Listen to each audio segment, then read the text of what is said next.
네, 5월 19일 정치부회 시작합니다. 우선 어제 SNS 등을 통해서요, 저의 컴백을 열렬히 환영해 주신 다정의 가족분들께 감사드립니다. 어떤 분들은 사랑한다 이런 말씀도 하셨는데 저도 그렇습니다. 자, 아무튼 제가 반장들을 계속 다그쳐서 매일매일 알찬 내용의 정치부 회의가 되도록 노력하겠습니다. 알았죠, 최 반장? 네, 각오는 돼 있죠? 뛰어와요. 네. 자, 그나저나 이태원 클럽발 코로나 확산세가 어제 저희가 조금 잡혀간다는 얘기를 했잖아요. 근데 오늘은 병원발 감염, 상당히 우려스러운 상황이 생겼죠? 네, 중요한 소식이라 제가 좀 뛰어서 들어왔는데 사실 좀 말씀하신 것처럼 우려했던 사안이었습니다. 뛰어들어온 거예요? 네, 속도가 상당히 느리네요. 급하게 부르셔가지고 삼성 서울병원 간호사 4명이 코로나19 확진 판정을 받은 건데요. 네. 사실 박원순 시장은 이 감염 경로가 불분명해서 확진자가 더 나올 수도 있다라고 전망을 했는데 사실 과거 메르스 때도 삼성 서울병원에서 의료진이 대거 확진 판정을 받은 적이 있는데요. 사실 삼성 서울병원 소위 국내 빅5라 불리는 대형 병원인데 파이브가 뭐예요? 빅5로 불리는 대형 병원인데 코로나 확진자가 나온 건 처음입니다. 좀 앞으로 예의주시해야 할 걸로 보입니다. 제가 들으니까요, 용인에 있는 병원에서 방사선사 한 명이 또 추가 확진돼서 병원이 폐쇄되는 그런 일도 있었대요. 좀 심각한 일인데 아무튼 잘 대처를 해야 될 것 같고요.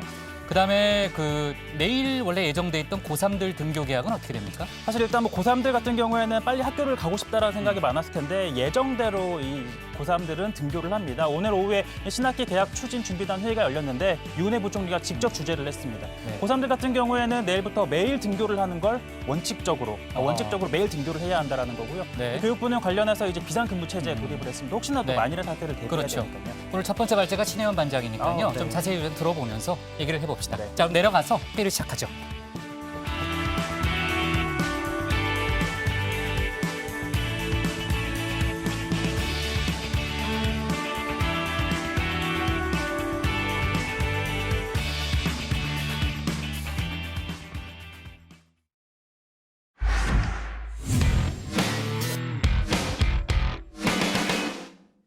네, 조금 전에 최 반장하고 얘기했지만요. 삼성 서울병원 간호사 4명이 코로나19에 감염됐습니다. 상급 종합병원에서의 의료진 감염이 처음이고요. 대규모 감염으로 번지지 않을까 우려되는 상황입니다. 병원은 본관 수술실을 폐쇄하고 접촉자를 조사하고 있는데 이런 가운데 내일부터는 고3 등교 개학이 시작됩니다. 신 반장 발제에서 코로나 관련한 소식들을 정리해봤습니다. 네, 코로나19는 정상외교의 풍경도 바꿔놨습니다. 전용기를 타고 하늘을 날아가는 대신에 짜잔! 네, 이렇게 모니터만 있으면 언제 어디서든 전 세계와 연결될 수가 있습니다. 특히나 이 K-방역이 국제사회의 주목을 받으면서 문재인 대통령의 화상 외교전도 활발해졌습니다. 코로나를 극복하고 새로운 희망을 만들기 위한 세계보건총회에 함께하게 되어 뜻깊습니다. 나는 오늘 코로나를 이기기 위해 대한민국 국민이 선택한 모두를 위한 자유의 길을 소개하고자 합니다. 네, 어젯밤 문 대통령은 세계보건기구 사무총장의 제안을 받고 우리나라 현직 대통령으로는 처음으로 세계보건총회 기조연설을 했습니다.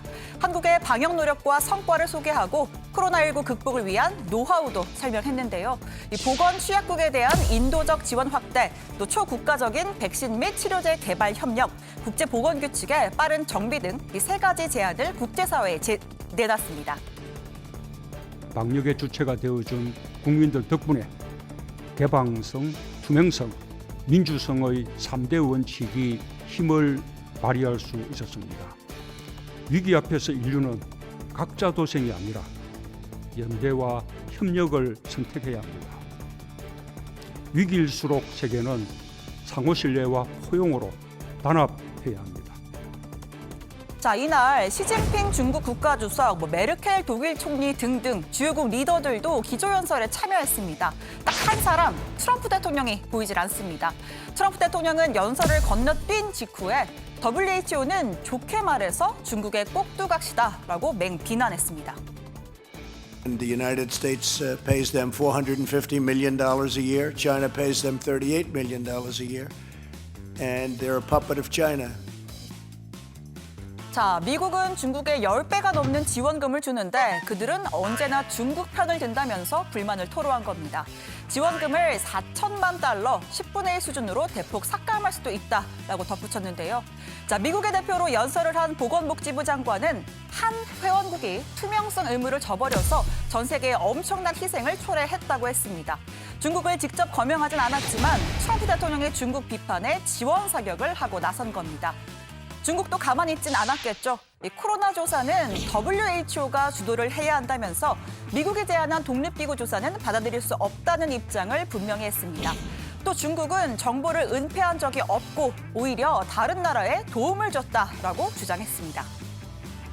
及时向世卫组织及相关国家通报疫情信息，中国将在2年内提供20亿美元国际援助。 자, 미국의 공세에 WHO도 살짝 움찔했습니다. 거브레예수스 사무총장은 미국과 유럽이 요구한 최대한 적절한 시기에 독립적인 평가를 시작할 것이라면서 모든 행위자의 대응을 전체적으로 아울러야 한다라고 말했습니다. 자, 다시 국내 소식으로 돌아오겠습니다. 국내 코로나19 확진자는 영시를 기준으로 하루 새 13명이 늘었습니다. 이태원 클럽발 여진이 이어졌고요. 이 폭발적인 유행은 막았지만 2주가 지나서 확진이 된 외국인의 사례처럼 뒤늦게 발견될 수가 있기에 긴장의 끈을 늦추진 않고 있습니다. 자, 그런데 국내 빅5 대형 병원 가운데 하나인 서울 강남구 삼성 서울병원에서 확진자가 나왔습니다. 수술실 간호사 1명이 감염이 됐고 접촉자 조사 결과 3명이 추가돼서 의료진 총 4명이 확진됐습니다. 어제 오후 5시경 삼성 서울병원 측으로부터 흉부외과 수술실 간호사 1명이 확진됐다는 보고를 받았습니다. 먼저 수술을 함께 참여했거나 식사 등의 접촉을 한 265명에 대한 검사를 진행 중인데 방금 전 이 중에서 3명이 추가 확진되었습니다. 네, 삼성 서울병원은 본관 전체를 코호트 격리하고 3층의 수술장도 잠정 폐쇄하기로 했습니다. 이 삼성병원은 메르스 때의 악몽을 떠올리지 않을 수가 없는데요. 당시에 총 메르스 확진자 절반에 달하는 숫자가 이 병원 응급실에서 감염이 됐었습니다. 자, 이번 첫 코로나 확진 간호사의 감염 경로 아직 미궁 속입니다. 집단 감염이 벌어진 이태원 일대를 방문한 적도 없고 이태원에 다녀온 지인과 접촉한 적도 없습니다. 수술실과 병원 내부에선 대부분 마스크도 착용했습니다. 16일 날 지금 증상이 발현된 걸로 저희가 지금 파악을 하고 있습니다. 근데 좀 다행스러운 부분은 그분이 참여한 수술실이 흉부외과 수술실인데 그것이 삼성 서울병원 수술장 중에서 음압이 걸려 있는 수술장인 그런 곳에서 수술에 참여한 것으로 파악을 하고 있습니다. 네, 서울시는 즉각 신속 대응반을 가동했습니다. 상급 종합병원의 특성상 감염병에 취약한 중증 환자들이 많고 또 의료진과 실시간 접촉이 이루어지기 때문입니다. 최초 감염원, 감염 경로 파악에 집중하고 있습니다. 자, 마지막 소식입니다. 내일부터 학생들이 일상으로 돌아가는 첫걸음 등교 개학이 시작됩니다. 입시를 앞둔 고3부터죠. 자, 정치부 회의도 개편을 맞이한 만큼 새 코너를 한번 준비해봤습니다.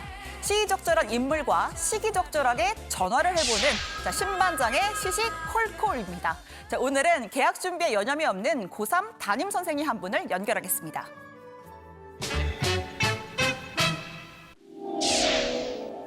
네, 안녕하십니까. 저는 포항동지고등학교 3학년 담임을 맡고 있는 정재훈입니다. 네, 안녕하세요, 선생님. 네, 당장 내일이 개학입니다. 학교에서 어떤 준비를 하고 계신가요?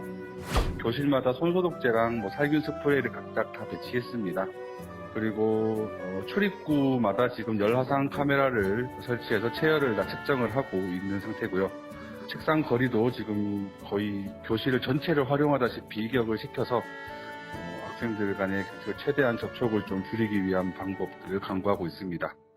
그리고 교탁 같은 경우도 학생들과 거리를 2m 이상 떨어뜨리려고 노력하다 보니까 사실상 아마 선생님들은 칠판에 붙어서 수업을 하시게 되는 상황이 벌어질 것 같습니다. 사실 고3 학생들이 수능이 200일도 안 남은 상태에서 등교를 하는데 방역이 최우선이지만 또 아마 학업이나 스트레스 관리나 고민도 많을 것 같습니다.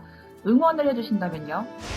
모두가 처음 겪는 사태이고 또 그러다 보니까 모두 다 불안한 상태라는 거, 그렇기 때문에 나만 겪는 일이 아니기 때문에 너무 스트레스 받지 않고 페이스를 잃지 않은 채로 차분하게 노력한다면 좋은 결과가 있을 거라고 생각합니다. 아울러서 또 현장에 계시는 선생님들도 모두 힘내셨으면 좋겠습니다. 네, 이 고다방 음악은 제가 의도한 건 아니었습니다. 자, 정재윤 선생님 좋은 말씀 감사하고요. 이 전화를 끊은 뒤에는 각 교실에 코로나 생활수칙을 붙이러 가야 한다고 아주 바쁘다라고도 전하셨습니다. 자, 모쪼록 학교발 감염과 같은 이 절대 있어서는 안 될 뉴스를 전하는 일 없었으면 좋겠습니다. 선생님과 학생은 모두 화이팅입니다. 오늘 청와대 발제 이렇게 정리합니다. 삼성 서울병원 간호사 4명 확진, 고3 등교 계약 하루 앞으로. 네, 국내 상급 종합병원이죠. 소위 빅5라고 불리는 대형 병원 의료진 가운데 오늘 처음으로 코로나19 확진자가 나왔고요. 조금 전에 신 반장이 자세히 소개를 했는데 수술실 간호사 1명이 일단 확진 판정을 받았고 같이 근무한 간호사 3명이 추가로 확진이 된 거죠. 네, 일단 현재 접촉한 의료진과 환자 등을 대상으로 검사가 진행 중이고요. 이 병원은 일부 폐쇄된 상태입니다. 먼저 이 확진 판정을 받은 의료진은 병원 흉부외과 수술실 간호사인데 감염 경로가 파악되지 않고 있는 상황입니다.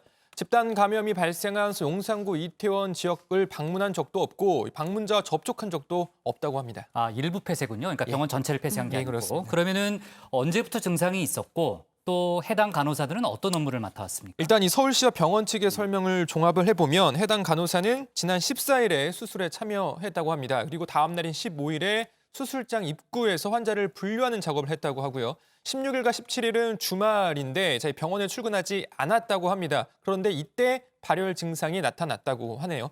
자, 이후 코로나19 검사를 받고 집에서 대기하다가 어제 확진 판정을 받았습니다. 이 간호사가 확진 판정을 받은 후에 함께 수술했거나 식사 등을 한 의료인 262명과 환자 15명 등 모두 277명에 대해서 전수검사를 진행 중입니다. 이 가운데 현재 3명이 추가 확진이 됐고요.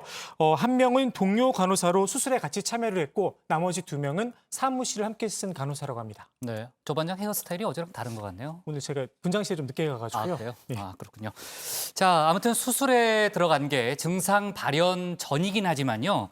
무증상식이 전파 가능성도 배제할 수는 없는 거죠?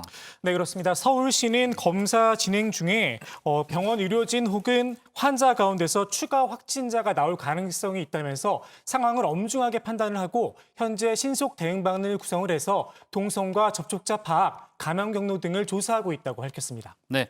자, 아까 최 반장도 잠깐 얘기했지만은 삼성병원 입장에서는요. 5년 전에 신 반장도 얘기했던가요? 네. 아, 미안합니다. 잠깐 딴 생각했었어요. 예. 그 5년 전에 그 메르스 사태 떠올리지 않을 수 없는 거고요.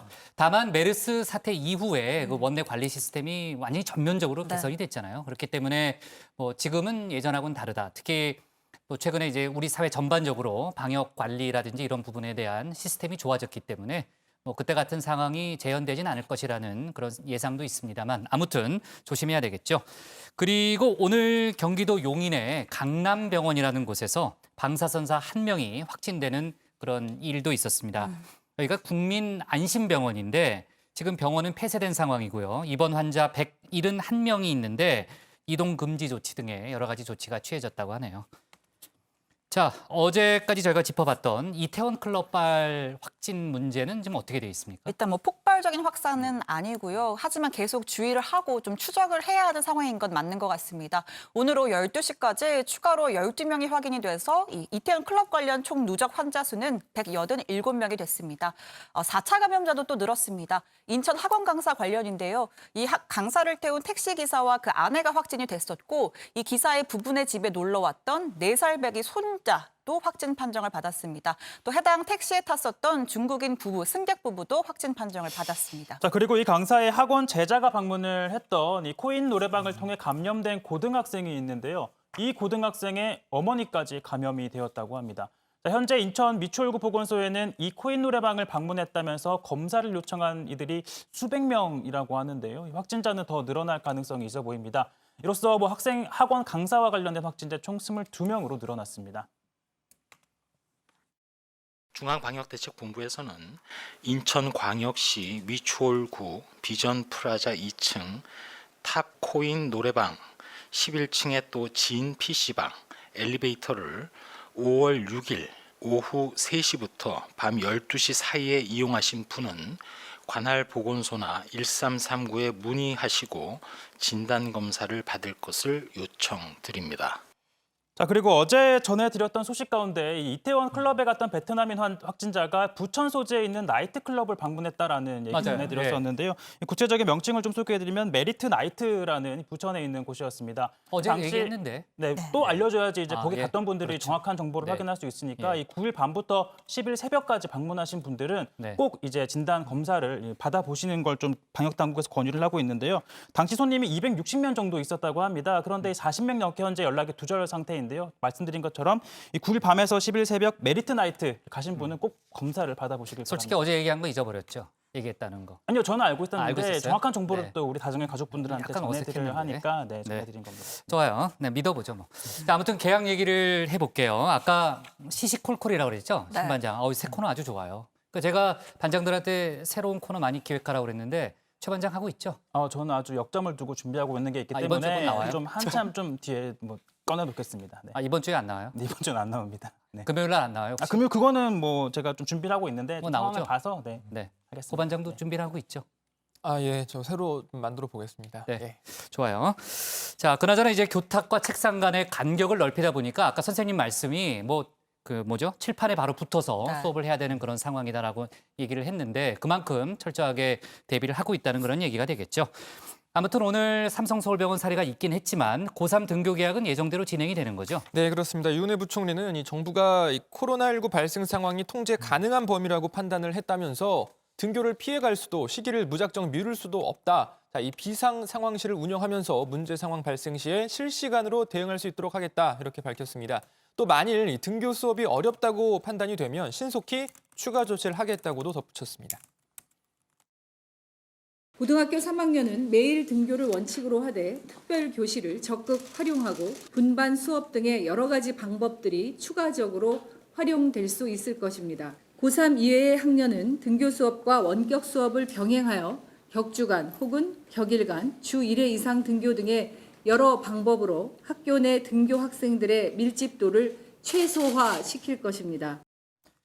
네, 제가 내일 현장 반장 강 반장을 이제 고3들 등교 현장에 지금 보내려고 생각하고 있는데요.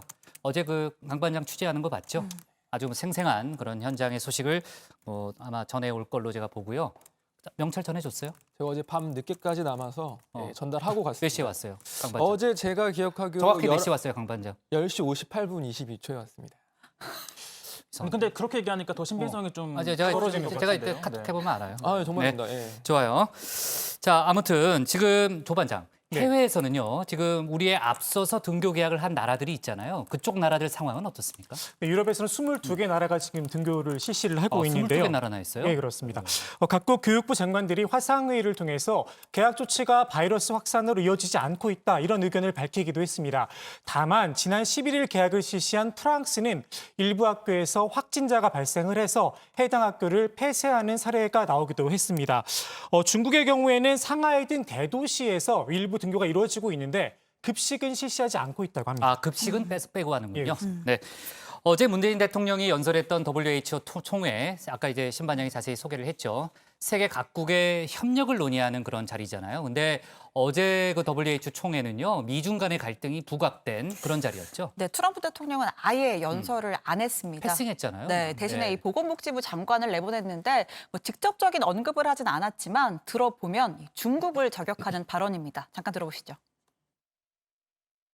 There was a failure by this organization to obtain the information that the world needed, and that failure cost many lives. WHO must change, and it must become far more transparent and far more accountable.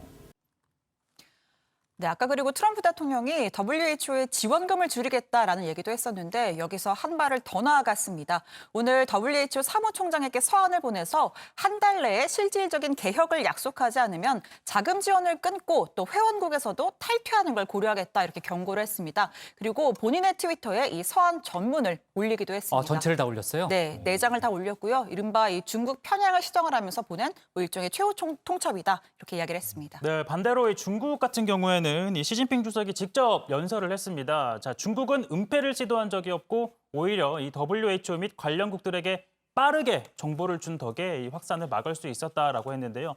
이 코로나발 갈등이 이 미중 간 무력 전쟁으로 번지고 있는 모양새였는데 이 트럼프 대통령 이 중국과 관계를 끊는다 엄포를 한 뒤에 중국 주식에 투자하는 걸 제한하는 조치를 발표했고 또 이에 중국은 맞대응 조치로 위안화 절하 카드까지 검토를 하고 있는 걸로 전해집니다.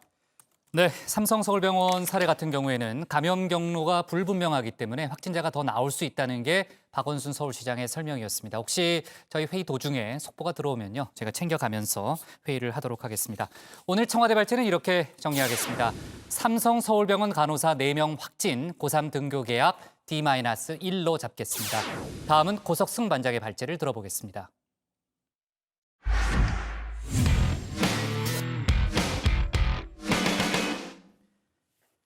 어제 저희가 5.18 민주화운동 40주년 기념식 관련한 얘기를 다뤘죠. 정치권 주요 인사들이 모두 광주에 모였었습니다. 여당은 광주에서 최고위원회를 열고 5.18 관련법 재정비를 다짐했고 보수 야당은 망언 논란 등에 대해서 거듭 사과했습니다. 하지만 정작 망언 논란을 일으킨 인사들의 말은 없었죠. 오늘은 정치권에서 후속 조치에 대한 여러 가지 얘기들도 오가고 있는데 관련 얘기들을 고 반장 발제에서 짚어보겠습니다. 밥도 안 먹고 나갔었지요. 그런 당신이 밥이 다 되고 그 밥이 식을 때까지 오지 않았어요. 안 간 데 없이 당신을 찾아 헤매던 열흘 만에 교도소에서 시신이 된 당신을 만났습니다. 이 억울한 마음을 세상 천지 누가 알까요? 민주화운동 40주년 기념식 소식 어제 전하면서 소개했던 최정희 씨의 사연입니다. 부산국제시장에서 만나 결혼한 두 사람은 전남 담양으로 이사해 소를 키워왔습니다. 남편 고 이문택 씨는 1980년 5월 21일 업무차 광주에 갔다가 다시는 돌아오지 못했습니다. 광주교도소 인근을 지나던 중에 계엄군의 총격으로 희생된 겁니다. 그래 시체라도 찾아서 다니지. 열흘 동안 찾아 헤맬 때 어쩌겠습니까? 병원마저 다 쫓아다니도 뭐 엉망진창이 그때 제발 저한테 어떻게 바랬습니까? 어디서가 살아있겠지 하고 살아있겠지 했는데 결국에는 열흘 만에 형무소에서 있다고 찾았잖아요. 그게 너무 억울해요 진짜. 최정희 씨는 남편의 사진을 어루만지며 다시 한번 인사를 건넸습니다. 잘 있어요. 나 갈게. 이제 나도 이제 얼마 안 남아서 갈 날, 옆에 갈 날이. 근데 못 알아보면 안 된다. 최정희 씨뿐만 아닙니다. 당시 크고 작은 피해를 당한 이들 한 사람 한 사람 그리고 그 가족들까지 모두 아픈 사연을 가지고 있습니다. 2017년 기념식엔 1980년 5월 18일 태어나 사흘 만에 아버지를 잃은 김소영 씨. 2018년엔 행방불명된 초등학교 1학년 아들을 그리워하는 위기복 씨의 사연이 소개됐습니다. 한 번도 당신을 보지 못한 소녀가 이제 당신보다 더 커버린 나이가 되고 나서야 비로소 당신을 이렇게 부를 수 있게 되었습니다. 아버지, 당신이 제게 사랑이었음을 당신을 비롯한 37년 전에 모든 아버지들이 우리가 행복하게 걸어갈 내일의 밝은 길을 열어주셨음을 사랑합니다, 아버지. 아무리 찾아도 한 번 간 아들은 오지 않고 소리도 없습니다. 팔도 강사를 다 헤맸고 모든 것을 포기하고 허심탄회하게 이렇게 지내면서 지금까지 찾았지만은 아들은 대답이 없습니다. 네, 5월 광주를 잊지 말아야 할 이유가 바로 여기에 있습니다. 여전히 우리와 같은 공간에서 살아가고 있는 누군가에게 1980년 5월 18일은 현재 진행형이기 때문입니다. 철저한 진상규명이 필요한 것도 그래서입니다. 어제 기념식에선 여야 정치인들이 한 목소리로 이무리한 행진곡을 재창했습니다.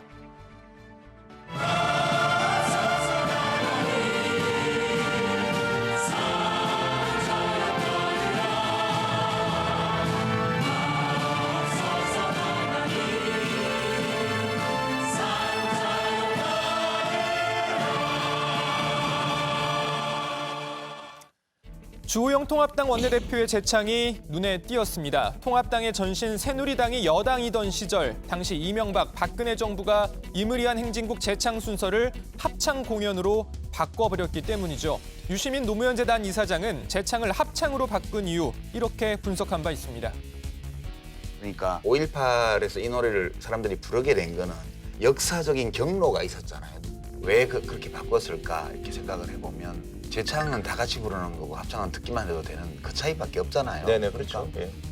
그 이명박 대통령 때 부르기 싫으니까 합창으로 바꾼 거예요. 당시 야당 대표였던 문재인 대통령은 최근 인터뷰에서 그때를 이렇게 회상했습니다. 그런 식으로 이 5.18 그 기념식이 조금 이제 폄하된달까 하는 것이 참으로 이제 분노스러웠습니다. 그래서 그 기념식을 마치고 저와 이제 우리 일행들은 따로 묘역을 방문해서 거기서 임을 위한 행진곡을 재창을 하기도 했었는데 임을 위한 행진곡의 재창도 허용하고 그래서 좀 제대로 기념식을 치러야겠다는 그런 식의 각오를 갖고 있었는데 그런 제 각오와 이제 약속을 실천할 수 있게 되어서 아주 좀 뿌듯하게 생각을 했고요. 그동안 이무리한 행진곡을 껄끄러워했던 미래통합당을 대표해 기념식을 찾았기에 주호영 원내대표의 행보에 더욱 눈길이 갔는데요. 주호영 원내대표는 이례적으로 5.18을 앞두고 망언 논란을 사죄하는 입장문도 발표했죠. 자, 어제 5.18 유가족들을 만난 자리에서도 거듭 사과 입장을 밝혔습니다. 우리 당과 관련된 분들이 그런 말씀을 해서 마음에 상처를 드리는 점에 대해서는 그도 저희들이 죄송하고 잘못됐다는 사죄를 드립니다. 어제 광주에서 현장 최고위원회를 가진 민주당은 통합당의 사죄에 환영의 뜻을 밝히면서도 진상규명에 적극 협조해 줄 것을 요청했습니다. 주호영 원내대표가 그동안 당 일각에서 5.18을 폄훼하고 모욕해온 것에 대해 사과했습니다. 환영합니다. 그러나 사과한 것으로 끝나서는 안 됩니다. 같은 일이 재발하지 않도록 제도를 전개해야 합니다. 지금도 온라인에서는 5.18이 북한 간첩에 의한 폭동이라는 역사 왜곡과 날조가 난무하고 있습니다. 주호영 원내대표가 망언을 사과했지만 김태년 원내대표의 말대로 여전히 사회 곳곳에선 5.18 관련 역사 왜곡과 망언이 이어지고 있습니다. 우선 지난해 망언 논란의 주인공 중 한 명인 미래한국당 이종명 의원은 취재진의 질문에 아무 말도 하지 않았습니다. 이번에 지도부가 5.18 관련해서 화합 메시지를 했는데 혹시 좀 입장 좀 여쭤보고 싶어서요, 의원님. 추가로 내시는 입장은 없으신가요? 자, 5.18 관련 북한군 폭동설을 유포해 최근 실형 선고까지 받았던 지만원 씨는 어제 국립현충원을 찾아 또 비슷한 주장을 내놨습니다.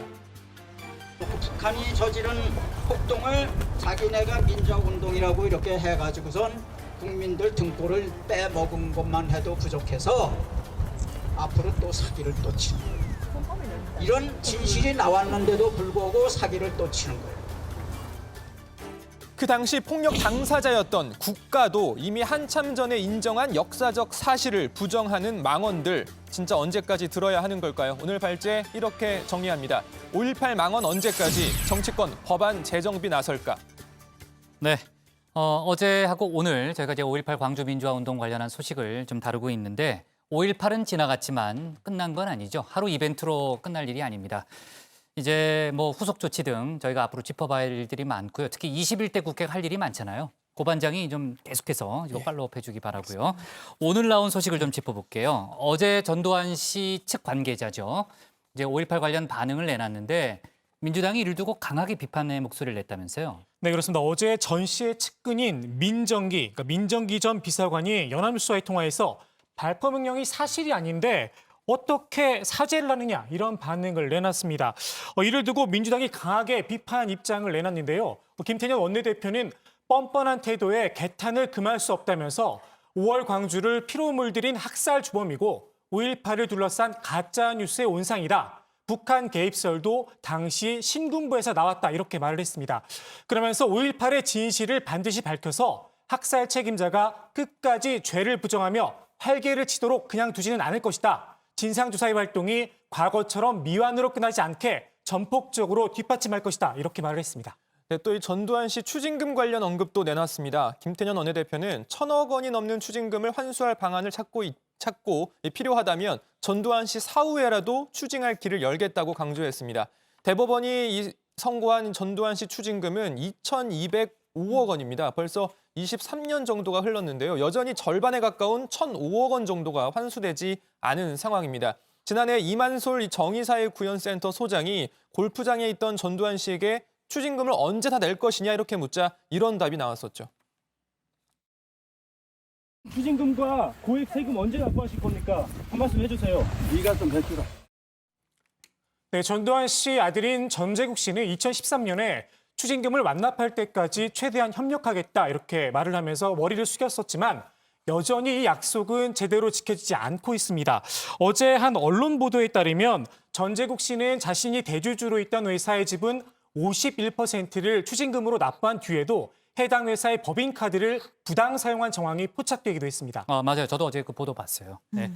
자, 그리고요. 지만원 씨, 아까 이제 마지막에 이제 보여준 영상을 보니까는 그게 이제 어제 했던 발언이라는 거죠. 그러니까 5.18 민주화운동 기념일에 또 망언을 했다고 볼 수 있는데 정말 해도 너무한다는 생각이 들고요. 그러니까 5.18 폭동설을 주장한 거잖아요, 지금 다시. 그렇죠? 또 주장을 한 거죠. 어제 국립현충원에서 진행됐던 이른바 5.18 군경 전사자 추모식이라는 행사에 현충원이죠, 어제. 네, 행사가. 참석을 이제 지만원 씨가 한 겁니다. 이 지 씨가 이 자리에서 또 북한군의 폭동설을 주장했습니다. 미국 CIA 리포트라는 것을 거론을 하면서 5.18은 김대중 졸개들과 북한 간첩들이 함께 일으킨 폭동이다 이런 망언을 또 했습니다.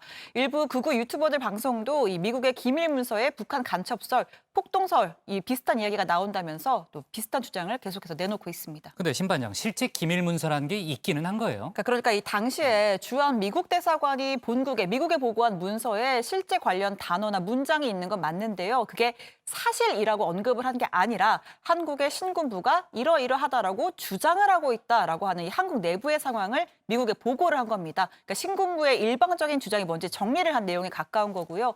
당시에 신군부가 광주 상황을 왜곡해서 알렸다는 건 여러 증언과 사료를 통해서 증명이 된 바 있죠. 그런데 왜곡 주장을 펼치는 이들이 이걸 자신들 주장에 유리한 관련 단어나 문장만 딱 빼서 봐라, 미국도 인정했다 이렇게 왜곡을 하고 있는 겁니다. 또 이 신군부 발표를 그대로 믿기 어렵다라는 취지의 언급도 사실 이 미국의 관련 문서 곳곳에 등장하고 있지만 이는 대부분 언급하고 있지 않은 상황입니다. 이 JTBC 뉴스룸 팩트체크에서도 이미 다룬 바 있고 오늘도 이 팩트체크에서 관련 내용을 다룰 예정이라고 합니다. 네. 자, 어제도 잠깐 얘기했지만요. 문제는 이게 처벌이 안 된다는 거잖아요, 고 반장. 어제 고 반장이 설명했잖아요. 예, 그렇죠? 그렇습니다. 네. 심지어 지만원 씨가 얼마 전에 관련 재판에서 실형 선고까지 받았는데 최 반장, 어떻게 이렇게 버젓이 밖에서 똑같은 주장, 비슷한 주장을 계속 할 수 있는 거죠? 말씀하신 것처럼 일단 처벌받을 법적 근거가 없기 때문에 강도 높은 처벌이 이루어지지 않아서 계속 이런 주장을 내놓고 있는 것처럼 보이고요. 그래서 각각의 이 망언을 5.18 관련 단체들이 명예훼손 등으로 좀 별도의 혐의로 이제 고소를 하는 수밖에 없는 겁니다. 관련법이 서둘러서 재정비되어야 하는 이유이기도 한데요. 그래서 이 민주당 당선인들이 이 호남 지역 당선인들이 이 처벌하는 법안을 특별법을 이 오는 21대 국회에서 1호 법안으로 공동으로 발의를 하겠다라는 입장도 밝히기도 했는데요. 자, 이제 앞서 보신 이 지만원 씨 같은 경우에는 이 5.18 관련한 망언과 관련해서 이 명예훼손 혐의 등으로 기소가 돼서 지난 2월에 1심에서 징역 2년 실형 그리고 벌금 100만 원을 선고받았습니다. 하지만 당시 좀 나이가 많다, 고령이라는 이유로 법정 구속은 면했었는데요. 지만원 씨는 현재 징역형 판결이 부당하다며 항소한 상황입니다. 네, 물론 이제 항소를 했으니까 재판은 진행 중이지만 일단 실형 선고는 내려진 그런 상황이잖아요. 어제 JTBC 단독 취재 내용을 보니까요, 당시 방첩 업무인가요? 광주 그 방첩 업무를 담당하던 관계자가 지만원 씨 주장은 정말 터무니없는 소리다 이렇게 또 얘기를 하더라고요. 네, 뉴스룸을 보셨더라면 아마 그 내용 들으셨을 텐데 이 당시 광주 지역 방첩 업무를 담당을 했던 이 서희남 전 505 보안대 대공수사과장 인터뷰입니다. 지만원 씨를 콕 집어서 엉터리다라고 했는데요. 한번 들어보시죠. 북한 특수군은 전혀 없어. 말도 안 소리야. 엉터리야. 그리고 북한군 침투설 어떤 겁니까? 지만원이가 그렇게 얘기하면은 확실한 근거를 내라 이거야. 북한 특수군 600명이 와서 그건 거짓말이야. 아닙니까? 전혀 거짓말이야. 북한군 간첩을 잡은 사실이 없어. 네. 자, 아무튼 뉴스룸에서 5.18 민주화운동 관련해서 이제 뭐 새롭게 처음 발견된 뭐 얘기들을 많이 지금 보도하고 있거든요. 오늘도 관련한 보도가 또 있을 예정이니까 계속해서 좀 봐야 되겠습니다. 자, 오늘 기사 제목은 이렇게 정리할게요. 민주당 전두환 추징금 환수 방안 찾겠다로 제목을 잡겠습니다. 다음은 조익신 반장의 발제를 들어보겠습니다.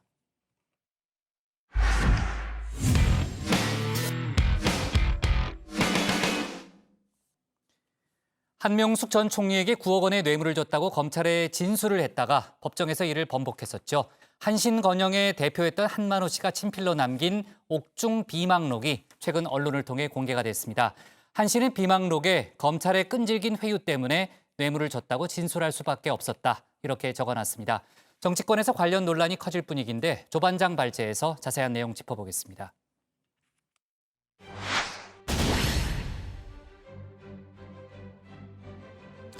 대법원 중앙현관을 들어서면 이 여인을 만날 수가 있습니다. 저울과 법전을 양손에 든 정의의 여신상입니다. 우리나라 대법원의 여신상은 다른 나라 여신상과는 다른 독특한 특징이 있습니다. 바로 두 눈을 저렇게 뜨고 있다는 점입니다. 최대한 양쪽의 입장을 살펴서 판단하라는 뜻이다. 이런 해석이 나오는데 권력의 눈치를 좀 봐가면서 판결하라는 의미다. 이런 우스갯소리도 듣곤 합니다. 최근 한명수 전 총리에게 9억 원의 뇌물을 줬다고 증언했다가 이를 뒤집었던 한만호 씨의 비망록이 공개가 됐습니다. 쥐약이었다. 9억 원의 자금을 증인이 썼다 하면 저의 결백을 믿고 소를 취하해 주신 피해자분들을 기만하는 것이 되어 그 후원을 감당할 수 없었고, 로비성 자금으로 제공했다 하면 불법 자금 제공으로 인정하게 될 것이다. 두 가지 다 검찰이 원하는 진술이 아니기에 총리님께 제공되었다 진술하지 않으면 모두 추가 기소로 엮어서 피할 수 없을 것이다. 살아날 수 있는 길은 총리님께 제공했다는 것 이외엔 선택의 여지가 없었다. 검찰의 회유와 압박으로 한 전 총리에게 9억 원을 줬다, 거짓 증언을 했다는 겁니다. 회고록이 공개되자 더불어민주당 내에서 한 전 총리의 억울함을 풀어줘야 한다는 이야기가 나옵니다. 진성준 당선인은 지금이 역사를 바로잡아야 할 바로 그때 우리가 해야 할 시대 정신의 과제이고 우리가 가야 할 역사의 올바른 길이다. 이렇게 강조를 했습니다. 민주당 인사들은 그동안 한 전 총리가 역사 앞에 무죄라는 입장을 밝혀왔습니다. 우리는 한명숙 전 총리가 역사와 양심의 법정에서 무죄임을 확신합니다. 그럼에도 그 진실을 지켜내지 못하고 한 전 총리님을 감옥으로 보내야 하는 우리의 무력함이 참담합니다. 사실은 저는 한명숙 총리님의 인격과 고운 양심을 믿습니다. 그분이 진실을 말했음에도 불구하고 기소도 잘못되었고 또 재판도 잘못되었습니다. 정치 검찰과 법원이 만들어낸 희생양이라는 겁니다. 근데 이철 씨가 저한테 의자에 돈 놓고 나왔다라고 말을 하든가 어디 도로에서 차 세우고 트렁크에다 돈 실어줬다 이렇게 말했으면 저는 한명숙 전 총리처럼 딱 엮여 들어가는 거예요. 한명숙 총리도 아무 물적 증거가 없었어요. 그러고 한모 사장이 검찰에서 그렇게 진술을 해서나 법정에 나와서 그걸 다 뒤엎었고요. 검찰이 돈이 전달된 시간이나 장소를 특정 못했어요. 그런데도 대법원까지 다 유죄 판결이 났거든요. 그게 그렇게 가는 거죠, 진술 하나로. 문제는 이미 대법원의 판단이 내려졌다는 점입니다. 회고록을 쓴 한만호 씨가 9억 원을 주지 않았다고 진술을 번복했지만 대법원의 생각은 달랐습니다. 9억 원 가운데 3억 원에 대해선 대법관 13명 모두 유죄를 인정했습니다. 이 판단을 뒤집으려면 그 무게만큼 확실한 무죄의 증거가 있어야 합니다. 3년 전 한 전 총리가 형을 마치고 축소했을 때도 억울한 옥살이었다는 이야기가 나왔습니다. 당시 경향신문 사설입니다. 당사자인 한 전 총리로서는 억울함을 호소할 수 있다. 하지만 새로운 증거가 나오지 않는 한 재판을 다시 해도 사법적 진실이 달라지기는 어렵다. 이렇게 지적을 했습니다. 당시 야당에서 나왔던 의견도 곱씹을 만합니다. 만약에 한명숙 전 총리가 정말로 억울하다고 생각한다면 본인이 재심 청구를 하십시오. 그렇지 않으면 민주당이 국정조사를 정식으로 요구하십시오. 일국의 총리를 지내고 한 당의 대표를 지낸 사람이 검찰에 의해서 잘못 기소되고 대법원에서까지 전원일치로 잘못된 유죄 판결이 났다면 이런 우리나라 사법제도를 그대로 유지해서 되겠습니까? 대법원의 판단이라도 의혹이 있으면 풀고 진실이 있다면 밝혀야 합니다. 다만 대한민국은 입법, 사법, 행정, 3권이 분리된 민주국가입니다. 그에 따른 절차와 형식도 마땅히 지켜져야 합니다.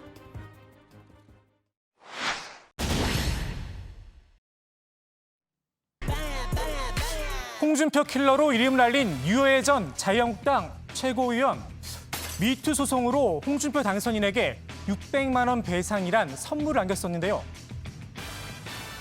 자유한국당의 제1야당의 대표가 성희롱인지 모르고 젠더가 무엇인지 몰라서 앞으로도 그런 실수를 한다면 미투 운동에 동참하고 있는 저로서 이걸 그냥 있으면 안 된다고 생각해서 손해배상 청구의 소를 오늘 빠르게 접수를 했습니다.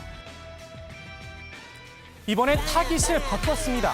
유 전 최고위원이 찍은 다음 상대는 김무성 의원입니다. 홍준표에게 승소했던 우리 유 최고가 극우 유튜버 발언했던 김무성을 고소를 했습니다. 고소 제명은 허위사실 유포에 의한 명예훼손입니다. 김 의원의 바로 이 발언을 문제 삼았습니다. 극우 유튜버들, 걔들 말이 다 오는 것처럼 하고 걔들 기고만장해가지고 우파 가능성이 있는 사람들 다 죽여버렸잖아, 걔들이. 나를 매도하는 게 바로 극우 유튜버들이야. 이 유명한 유튜버들. 전부 썩은 이 그대로 보도에 내도 돼. 오히려 지금까지 내가 참았는데 앞으로 내가 보수 유튜버로 싸우려고 그래. 나쁜 들이야. 전부 돈 벌어먹으려고 하는 야. 그런데 여기서 잠깐. 김 의원은 유 전 최고위원이나 유여의 TV를 직접 언급하지 않았습니다. 그저 극우 유튜버를 비판했을 뿐입니다. 그런데 왜 발끈하고 나선 걸까요? 그래서 소송을 담당한 정주길 변호사에게 직접 물어봤습니다. 첫째, 우파의 가능성이 있는 사람들 비판했다. 유해 TV도 했다는 겁니다. 둘째, 김무성 의원을 비판했다. 역시 유해 TV가 앞장섰다는 겁니다. 그러니 김 의원이 주장한 극우 유튜버 해당된다는 설명입니다. 다른 건 몰라도 두 가지 때문에 고소를 했습니다. 첫 번째는요, 극우라는 표현을 쓴 거고, 두 번째는 돈을 다 받는다라고 단정 지은 부분입니다. 그렇죠. 일단 저는 슈퍼챗 안 받고 있고요. 후원금 여기 유튜브 광고를 안 받고 있습니다. 유 전 최고는 특히 극우라는 표현에 분노를 표했는데요. 좌파를 빨갱이라고 표현하면 명예훼손이듯 우파를 극우로 모는 것 역시 심각한 명예훼손이라고 주장을 했습니다. 파시즘적 특성을 보이거나 무력을 동반해야 극우라는 겁니다. 일단 극우가 무슨 뜻인지 사전을 좀 찾아봤습니다. 극단적으로 보수적이거나 극수주의적인 성향 또는 그 성향을 가진 사람이나 세력 이렇게 되어 있습니다. 사전 찾기가 늘 그렇듯 좀 그렇습니다. 그럼 보수는 또 뭐냐 궁금하실 텐데 유병재 씨가 친절히 설명을 해놨습니다. 보수주의란 현 상황의 변화보다는 보존과 유지를 선호하는 사상으로 집회가 끝나면 보수를 받는 회의 보수를 잘못 읽어가지고. 갑자기 유병재 씨가 좀 걱정이 되긴 합니다. 개그는 개그일 뿐이니까 이건 고수하지 말아주십시오. 이거는 4년 전의 이야기입니다. 아무튼 유 전 최고와 김무성 의원의 극우 개념을 둘러싼 법정 공방 어떻게 진행될지 사뭇 기대가 됩니다. 그러고 보니 유해 전 최고 지난 17일에는 황교안 전 대표도 저격을 했습니다.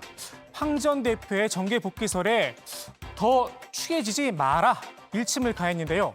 가만히 보니까 홍준표, 김무성, 황교안 모두 당대표 출신입니다. 앞으로는 당대표급만 상대하겠다 이런 뜻이 아닌가 싶기도 합니다. 오늘 국회 발제 이렇게 정리합니다. 홍준표 킬러 유여의 이번엔 김무성 저격. 네, 지금 이제 유여의 전 자유한국당 최고위원이 김무성 의원을 고소했다는 얘기를 전했잖아요. 근데 그 조반장도 설명했지만은 유여의 전 최고위원을 딱 특정해서 발언한 건 아니잖아요. 근데 이제 고소하겠다고 나오고 있고 그 예전에 법조를 출입했었나요? 네, 했습니다. 했었죠. 네. 최 반장이 좀 설명해 보면 어때요? 네, 뭐 이 가운데 저만 유일하게 뭐 법조를 좀 출입했던 뭘 유일해요? 경험이- 저도 오래 출입했는데. 국장은 제외해야죠. 네. 저희 저도 한 4년 신현 반장- 넘게 출입했는데. 신현 반장도 했나요? 저도 1년 다 했나요? 했습니다. 예. 다들 했구나. 네.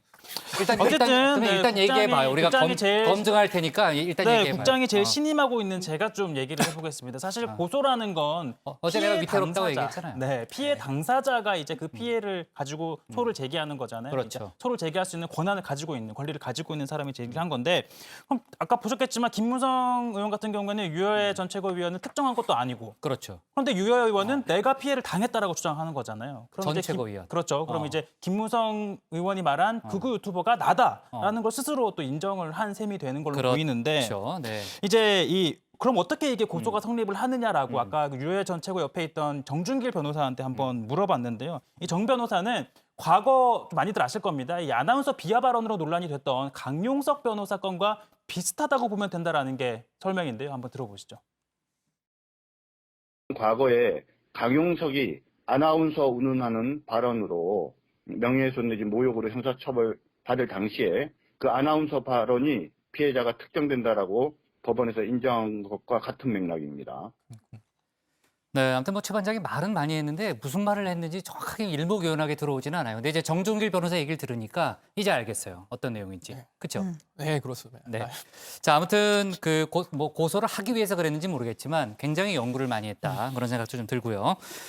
자, 주제를 좀 바꿔볼게요. 어제 통합당에서요. 총선 패배와 관련한 세미나가 있었는데 아주 신랄한 비판이 많이 나왔다면서요. 네, 그렇습니다. 특히 김웅 당선인의 이 발언이 눈에 띄었는데 시류에서 10년은 뒤처져 있다라고 하면서 최근 만난 20대 청년들과 나눈 대화 내용을 공개를 했습니다. 청년들은 보수 정당을 지지하면 친구들에게 창피하다. 또 극단적인 지지층과 절연하지 못했다. 탄핵을 인정하지 못해 거부감이 들었다. 이런 이야기들을 이 김웅 당선인에게 쏟아냈다고 합니다. 방금 그 고반장이 전한 이야기를 좀 한 문장으로 좀 풀어보면 탄핵을 인정하지 못하는 극단적인 지지층 때문에 보수 정당을 지지하면 친구들에게 창피하다. 이런 얘기가 좀 됩니다. 결국 아스팔트 태극기 우파 이들을 이야기하는 듯한데 그러네요. 예. 통합당 내에서는 이런 강성 우파는 좀 털어내고 가자는 분위기인데 역시 유해 전 최고 아까 말씀드렸지만 다른 생각이 좀 다릅니다. 직접 들어보시죠. 또 하나 더 무슨 얘기냐면요. 태극기 별것 아니라고 비하를 했죠. 제가 사실은 거기에서 더 화가 났었습니다. 선거해보니까 태극기 별것 아니라고 이야기하는 그 모습. 네. 그리고 신반장. 앞서 미래통합당과 미래한국당이요. 조속한 시일 내에 합당하겠다라는 입장을 내놨었잖아요. 네. 근데 요즘 분위기를 보면은 또 따로 가는 거 아니에요? 일단 한국당의 원유철 대표의 행보가 조금 미묘합니다. 맞아요. 네, 네. 지난 14일에 통합당 주호영 원내대표를 만나서 분명히 조속한 시일 내에 합당을 추진하겠다라고 공언을 했었는데 바로 그 다음 날 비공개 최고위원회의를 열어서 당대표 임기를 오는 8월 30일까지 연장할 수 있는 길을 터놨습니다. 어제 5.18 40주년을 맞아 광주를 찾았는데 원대표가 이 통합당과 동선도 아예 달리했고요. 6명의 당선인을 이끌고 광주를 찾아서 이 통합당보다 방문 규모 자체도 더 컸습니다. 방명록에는 미래한국당은 5.18 광주 민주정신을 계승하고 기릴 것입니다. 라고 적으면서 미래한국당이란 명칭을 맨 앞에 세웠습니다. 이러한 원대표의 행보로 봐서는 21대 국회 개원 전에 통합당과 합당을 하기는 좀 쉽지 않아 보입니다. 네, 아무튼 행보가 특이하긴 한데 원유철 대표가 독자 정당으로 남으려고 하는 건지 아니면은 지분을 챙긴다. 보통 우리 정치에서 많이 그런 얘기 하잖아요. 합당 지분을 챙기려는 건지는 조금 더 시간이 필요할 것 같아요. 분석하는데 저희가 챙겨보고요. 그리고 어제 광주를 찾은 이낙연 전 총리가요. 당선인들하고 같이 식사를 했다면서요? 네, 소위 말하는 식사 정치를 한다. 저희도 유명한 코너 있잖아요. 한 끼 정치. 그러니까 네. 밥을 먹으면서 이제 정치인들과 이런저런 얘기하는 맞아요. 건데 이낙연 전 총리 역시 5.18 40주년을 맞아서 이 광주를 찾았던 호남 지역 당선인들과 함께 상견례검 점심 식사 자리를 가졌습니다.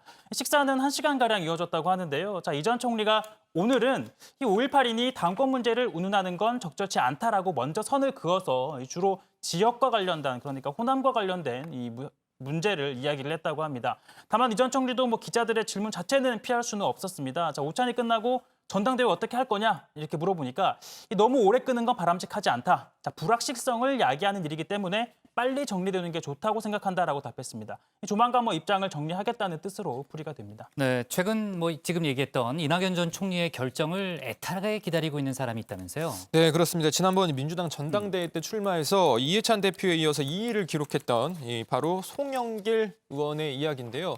이 당의 신망을 받는 이낙연 전 총리의 여러 가지 결정이 존중돼야 한다라고 말을 하면서 이낙연 전 총리가 어떻게 결정하느냐에 따라서 당대표 도전 여부를 결정하겠다는 뜻을 밝혔습니다. 이낙연 전 총리가 전당대회에 불출마를 하면 본인은 불출마를 고려하겠다 이런 의사를 내비친 것으로 보입니다.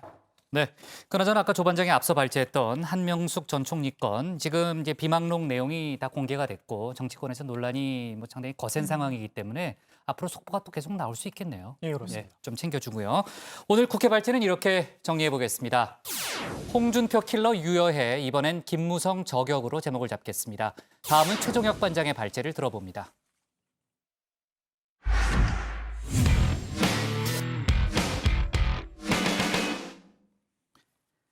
내일 20대 국회 마지막 본회의가 열립니다. 여야 이견이 없는 법안과 각종 민생 법안들을 처리할 걸로 보이는데요. 코로나19 대응 관련 법안, 또 N번방 사태 재발을 막기 위한 후속 법안 등이 통과될 걸로 예상됩니다. 역대 최악의 국회라는 오명을 얻고 있는 20대 국회가 내일 유종의 미를 거둘 수는 있을까요? 최 반장 발제에서 관련 내용 자세하게 짚어보겠습니다. 네, 사실상 내일이면 20대 국회 4년간의 입법 활동이 마무리될 것으로 보입니다. 자, 여야 신임 원내대표가 내일 본회의를 열고 여야 간 이견이 없는 법안 그리고 민생 법안을 처리키로 합의를 했죠. 자, 우선 다소 입장차가 있었지만 여야가 합의에 이른 과거사법이 처리될 것으로 보입니다. 자, 일제강점기부터 권위주의 통치 시기까지 벌어졌던 인권 침해 사건에 대한 진상을 규명하는 내용을 담고 있죠. 당초 행안위가 이 법사위에 올렸던 안에는 정부가 피해자에 대한 배상, 이 보상 방안을 강구해야 한다라는 조항이 담겼지만 이 통합당이 예산 문제 등을 이유로 반대를 하면서 여야는 이를 삭제하기로 의견을 모았고요. 그리고 조금 전 진행된 이 행안위 전체 회의에서 관련 조항을 삭제한 다음 통과가 됐습니다. 이제 법사위 본회의 절차만 남아 있습니다. 자, 그리고 고용보험 적용 범위를 예술인까지 넓힌 법안, 그리고 저소득층이 일자리를 구할 때 최대 300만 원의 이 구직 촉진 수당을 지원하는 관련법도 앞서 환노위에서 통과를 했죠. 이 때문에 내일 본회의 통과가 유력해 보입니다. 자, 이에 따라 앞으로 이 문화예술인 7만여 명이 이러한 고용보험의 혜택 속으로 들어오게 됩니다. 작가들이 그동안 많이 생활고를 자살하거나 이런 분들 많이 봐왔지 않습니까? 그래서 예술인에 대해서 고용보험은 당연 적용하고 예술인도 임금 근로자와 동일하게 실업급여와 출산 전후급여를 지급할 수 있게 되었습니다. 자, 그리고 많은 공분을 불러일으킨 사건이죠. N번방 사건과 관련한 후속 법안 역시 본회의 통과를 기다리고 있습니다. 자, 그동안 인터넷상에서 불법 촬영물이 확인되면 삭제를 하도록 하는 의무는 소위 말하는 웹하드 사업자에게만 부과됐었는데요. 자, 이를 인터넷 사업자로 확대하는 법안입니다. 쉽게 설명을 하면요. 네이버나 카카오 같은 회사가 자신의 사이트나 각 사이트 같은 곳에 불법 촬영물이 올라온 것을 확인하면 곧바로 삭제를 하고 또 접속을 차단을 해야 합니다. 또 그동안은 이 아동 청소년 음란물을 갖고 있거나 배포할 경우에는 이 징역형에 하한이 없었습니다. 그러다 보니 손방망이 처벌의 원인으로 지목이 되어 왔었는데요. 자, 이를 돈을 벌기 위해 판매 또 배포를 하면 최소 징역 5년 이상 또는 영리 목적이 아니더라도 배포를 하면 징역 3년 이상 그리고 시청하거나 소지만 하고 있어도 징역 1년 이상에 처하도록 하는 내용의 법안도 지금 여야 간 큰 이견은 없어 보이기 때문에 내일 본회의 처리 유력해 보입니다. 자, 그리고 또 다른 법안 하나가 있는데요. 본회의 통과 역시 유력합니다. 자, 아마 이 법안은 많은 분들이 실생활에서 공감할 법한 법안입니다. 근데 어디 가요? 화장실. 전 양치하러 갔는데. 야, 너 근데 재난지원금 신청했어? 저 아직 안 했는데요? 저 재난지원금 안 했어. 선배 갔어요? 나 했지. 얼마 들어갔어요? 저도 한번 신청해볼게요. 네. 야, 한쪽 다? 씻습니다. 네, 먼저 공식 홈페이지인 www.긴급재난지원금.kr로 접속을 하고요. 네, 이렇게 이름 입력을 합니다. 최종혁, 그리고 주민등록번호를 입력을 하면 확인. 그런데 제가 지금 회사 컴퓨터라 하드디스크에 인증서가 없고요. 네, USB에도 당연히 가져오지가 않아서 지금 오늘은 조회할 수가 없을 걸로 보입니다. 자, 뭐 이런 경험 다들 한 번쯤, 아니 10번쯤 있을 것 같은데요. 이 공인인증서는 온라인상에서 신원을 확인하고 또 문서의 위조나 변조 등을 방지하기 위해 1999년부터 도입된 일종의 전자신분증입니다. 초기에는 전자상거래 활성화에 기여를 했지만 보안 프로그램을 설치하라, 본인 인증 절차를 거쳐라, 또 1년에 한 번씩 갱신까지 해야 되죠. 그러다 보니까 번거로운 절차로 인해 이제는 이 번거로움의 대명사가 돼버렸는데 바로 이 공인인증서가 사실상 내일부터는 역사 속으로 사라지게 될 가능성이 커졌습니다. 모든 전자서명에 동일한 효력을 부여하여 기존의 공인전자서명 제도를 개선, 다각화하고 특정 전자서명 수단의 불필요한 의무화를 방지하여 다양한 전자서명 수단의 이용을 활성화하며 조세일정 제21항 전자서명법 전부 개정 법률안 번안의 건은 의결하고자 하는데 이의 없으십니까? 예, 이의가 없으시면 가결되었음을 선포합니다. 자, 이거는요 2018년에 발의된 법안이었습니다. 하지만 거의 3년 동안 잠자고 있어서 결국 자동으로 폐기되는 것 아니냐라는 얘기가 나왔었는데 상임위를 얼마 전에 통과를 한 겁니다. 역시 법사위를 거쳐서 내일 본회의에서 통과될 가능성 커 보입니다. 그런데 이건 정확하게는 공인인증서를 없애는 게 아니라요. 공인인증서와 사설인증서의 구별을 없애는 겁니다. 자, 그렇게 되면 요즘 많이 사용을 하실 텐데 생체인증이나 블록체인 같은 더 다양하고 편리한 전자서명 수단이 활성화될 겁니다. 그러면 공인인증서는 자연스럽게 도태돼 사라지게 되는 겁니다. 자, 그리고 코로나19 사태와 관련한 신종 감염병 등에 대처하기 위한 후속 법안도 여야 간 큰 이견은 없을 걸로 보입니다. 다만 지난 2월에 발의된 법이 있는데요. 자, 이거는 좀 처리하기가 어려울 걸로 보입니다. 자, 감염병이 발생한 국가에서 입국을 하거나 또는 경유를 해서 입국을 한 학생, 또 교직원에 대해서는 학교에 갈 수 없도록, 등교할 수 없도록 하는 법안인데요. 지금 등교 계약을 앞두고 있는 현 상황과도 무관치 않은 법입니다. 자, 현재 이 법은 소관 상임위에 올라가 있는 상태인데요. 자, 우선 그러니까 교육위에서 논의를 하고 처리를 해야 하는데 자, 법안을 의결하려면 제적의원 과반이 출석하고 출석의원 과반 찬성이 있어야 합니다. 그러니까 교육위원이 16명이니까 최소 9명 이상이 나와야 하는 겁니다. 그런데 이번 총선에서 교육이 여야 할 것 없이 생활한 의원들이 적은데요. 보시면 16명 중 10명이 낙천 또는 낙선을 해서 이 심의가 좀 쉽지 않을 걸로 보입니다. 물론 20대 국회 임기는 남았으니까 나와야겠죠. 자, 오늘 발제 이렇게 정리합니다. 자, 내일 20대 국회 마지막 본회의 과거사법 처리 공인인증서 폐지 임박입니다. 네.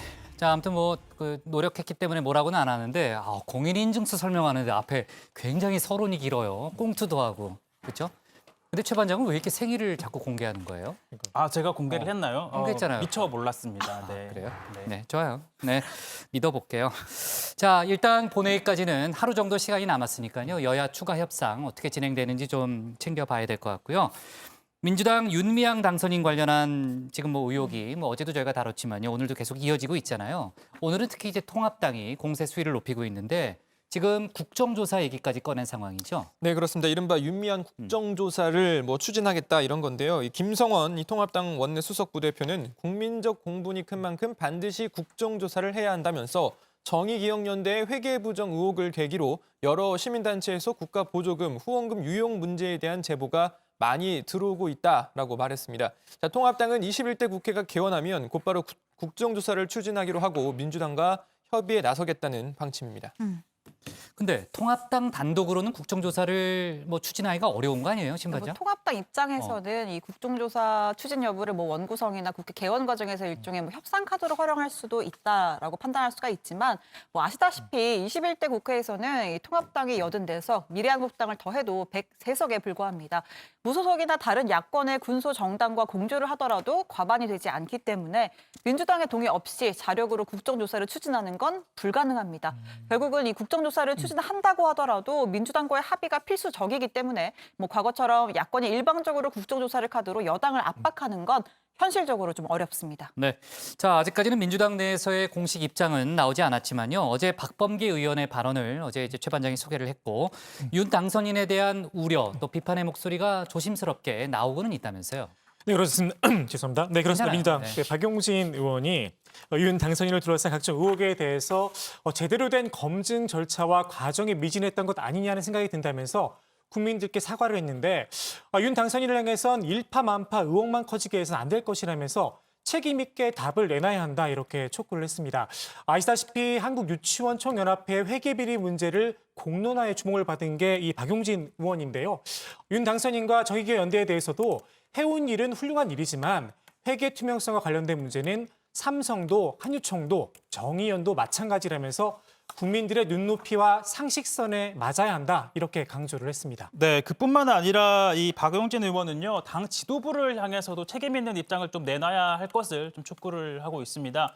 민주당이 책임을 지고 감당해야 할 부분이 있다면 진영 논리나 내편 감싸기가 아니라 국민적인 상식과 눈높이에 맞춰서 책임 있는 태도를 보여줘야 한다라고 촉구를 한 겁니다. 네, 민주당의 공식 입장이 나온 게 있습니까, 최 반장? 아직까지 공식적으로 윤 당선인에 대해서 어떻게 하겠다 이런 입장 나온 건 없고요. 오늘 오전에는 김태년 원내대표가 주재하는 원내 지도부 회의가 있었습니다. 자, 윤 당선인을 둘러싼 의혹에 대한 공개 발언은 나오지 않았는데요. 자, 회의를 마친 다음에 관련한 질문을 하니까 이 박성중 원내대변인이 이 문제는 원내 차원이 아니라 당 차원에서 접근을 해야 할 일이다라고 밝혔습니다. 그러면서 당 차원에서는 언론에서 제기된 문제를 주시하고 있고 이 당 차원에서는 현재까지는 윤 당선인의 입장을 조금 더 지켜봐야 한다는 입장인 것으로 안다라고 덧붙였는데요.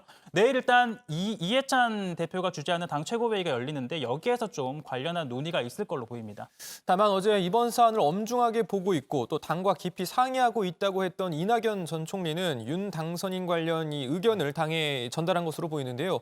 이낙연 전 총리는 윤 당선인과 관련한 의혹에 대한 자신의 생각을 책임 있는 당직자에게 전달했다 이렇게 밝혔습니다. 다만 이 전 총리는 어떤 조치를 취할 것인지는 당에서 결정할 문제다라고 밝혔는데요. 참고로 민생당의 박지원 의원은 이낙연 전 총리가 엄중하게 보고 있다라고 한 건 이미 방향이 잡혔다는 것이다 이렇게 해석을 하면서 민주당에서도 오늘이나 내일 사이에 결단이 이뤄질 것으로 보인다고 주장했습니다.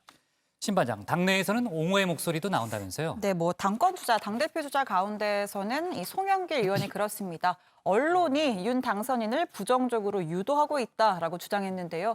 회계 문제에 대해서는 정정을 해서 보완을 하면 되는 사안이라면서 어려운 시기에 위안부 문제로 싸워왔던 시민운동가의 삶에 대한 최소한의 예의가 있어야 한다고도 주장했습니다. 또 윤 당선인 부친에게 쉼터 관리를 맡겼다는 것에 대해선 부적절한 면이 있다면 정리를 해야 하지만 비례의 원칙이 있다라면서 연봉 7,500만 원을 줬다면 큰 문제겠지만 6년 동안 지급한 금액이고 또 컨테이너에 살았다는 거 아니냐 이렇게 반문을 하기도 했습니다. 네, 지금 이제 민주당 내 분위기를 이제 반장들이 소개를 했죠. 그러니까 우려의 목소리도 있고 또 지금 이제 신 반장이 얘기했던 대로 옹호하는 그런 목소리도 나오는데 신 반장.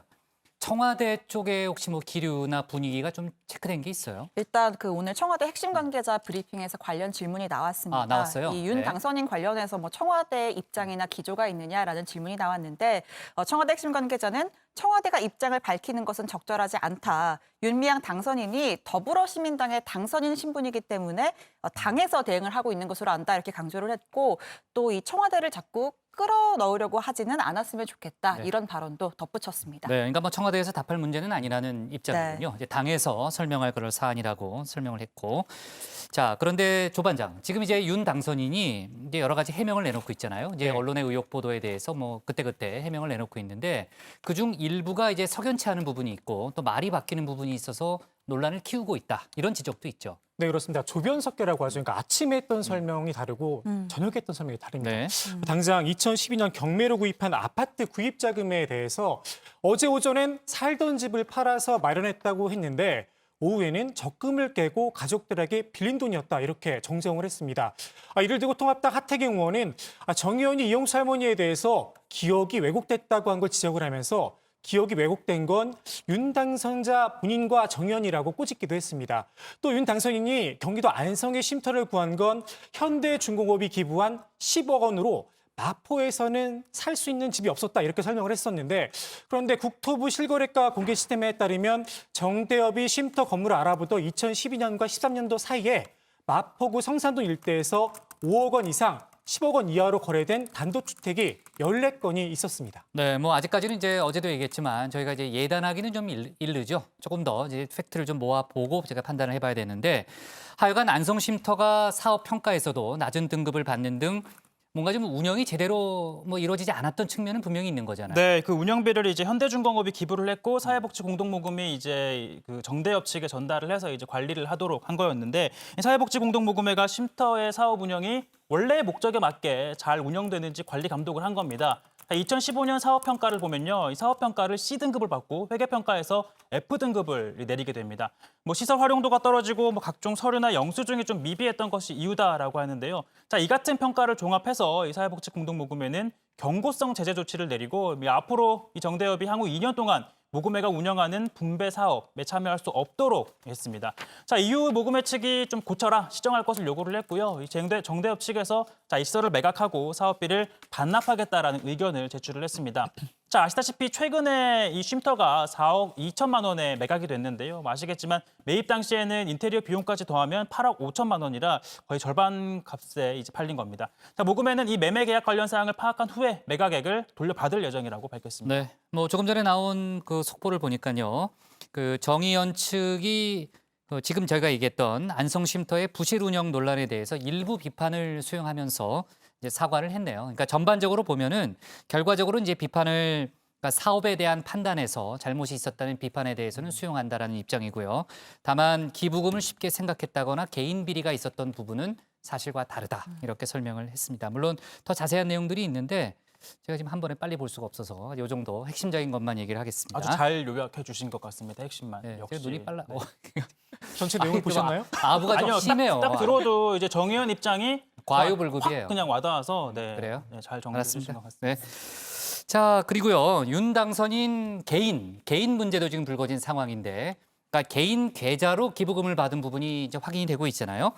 여러 가지 이제 언론들이 추가로 의혹을 제기한 부분이 있죠. 네, 일단 이 한국일보에서 관련 보도가 일단 나왔는데요. 윤미향 당선인이 위안부 피해자 할머니들을 모시고 해외를 다니면서 이렇게 뭐 위안부의 실상을 알려왔었는데 2015년 6월과 2019년 초 길원옥 할머니 또 별세한 김복동 할머니를 모시고 미국을 수차례 방문했었죠. 당시 이 윤 당선인은 소셜미디어를 통해 할머니들의 미국행 경비를 마련한다며 후원을 요청했고 모두 윤 당선인의 개인 계좌였습니다. 자, 그런데 이 한국일보 보도에 따르면 미국에서 위안부 피해자를 지원하는 활동가들은 이 미국 체류 비용은 상당 부분 교포들이 제공했다 이렇게 주장을 했는데요. 그러니까 윤 당선인 계좌로 입금된 후원금이 어떻게 사용되었는지에 대한 의문을 지금 제기를 하고 있는 겁니다. 네. 자, 어쨌든 윤 당선인의 직접 해명이 필요한 부분인데 뭐가 좀 나온 게 있어요? 일단 현재까지는 윤미향 당선인은 뭐 이렇다 할 입장을 따로 내놓지는 않은 것으로 전해지고 있습니다. 일단 내일 이 민주당 최고위가 예정된 만큼 이 당 차원의 입장을 공유해 가면서 대응에 나설 것으로 보입니다.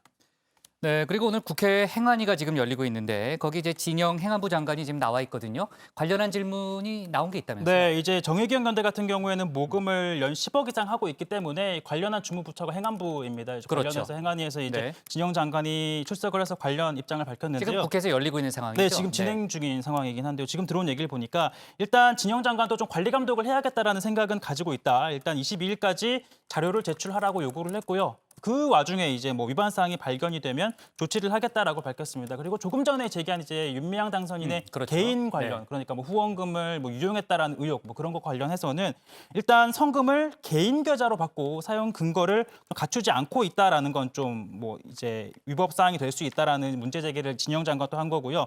이 기부금 모집 단체가 어떻게 기부금을 모집하고 또 관리해야 될지에 대해서는 철저한 대책이 좀 필요하다라는 입장을 내놨습니다. 네, 지금 이제 행안위가 진행 중이고요. 막 들어온 속보를 최 반장이 얘기했고요. 더 나온 얘기가 있으면 저희가 내일 충분히 다루도록 하겠습니다. 윤미향 당선인 부분은 일단 여기서 정리를 하는데 자, 근데 이제 이런 와중에요. 또 다른 위안부 할머니들의 쉼터죠. 경기도 광주 나눔의 집 관련한 여러 가지 이제 좀 보도가 나오고 있습니다. 후원금 집행과 관련된 내부자 고발이 있었다면서요? 네, 뭐 말씀하신 것처럼 그 나눔의 집 같은 경우에는 이 대한불교 조계장에서 운영하고 있는 말씀하신 이 정의원과 대표적인 그렇죠. 위안부 피해 할머니들을 지원하는 맞아요. 뭐 예, 기관, 예. 법인입니다. 내부 고발이 나온 건데요. 김대월 하계실장 등이 나눔의 집 직원, 하계실장 등 나눔의 집 직원 7명이 내부 고발을 한 건데 이 나눔의 집이 지금 2명의 운영진에 의해서 사실상 20여 년간 독점적으로 운영이 되어 왔다라고 주장을 합니다. 자, 이들의 주장은 할머니들의 병원 치료비, 또 물품 구입 등은 할머니들 개인 비용으로 지출을 하고 정작 후원금은 모집을 해서 60억 원이 넘는 부동산, 또 70억 원이 넘는 현금성 자산을 보유하고 있다라고 주장을 했는데요. 그러면서 국민들이 이 위안부 피해자 할머니들을 위해 써달라고 기부한 돈은 이 대한불교조계종의 노인 요양 사업에 쓰이게 될 것이다. 라는 주장도 펼쳤습니다. 자, 일단 이들에 의해서 이 2명의 운영진 가운데 1명으로 지목이 된 안신권 이 나눔의 집 소장은 자, 후원금은 모두 위안부 피해자 할머니들을 위한 복지 사업, 이 기념 사업 그리고 추모 사업에만 쓰였고 이 별도 사업에 사용된 후원금은 전혀 없다라고 주장을 했습니다. 그러면서 할머니들의 의료비나 간병비 등은 일단 모두 국비가 지원이 되기 때문에 일부 후원금을 이용을 해서 병원비가 사용된 건 있다라고 주장을 했습니다. 뿐만 아니라 그 또 내부 고발이 나온 요양원 사업 같은 경우에는 현실적으로도 불가능하고 일부 이사의 개인 의견에 불과하다, 현실성이 없다라고 반박을 했습니다. 네, 자 아무튼 이제 내부 고발이 있었기 때문에 물론 이제 당사자의 반박도 지금 소개했지만요, 관련한 논란이 계속 이어질 그런 분위기는 분명해 보이네요. 좋습니다. 오늘 기사 제목은요, 자 이렇게 정리할게요. 체류비 모금 의혹 불거진 윤미향, 민주당은 신중으로 제목을 잡겠습니다.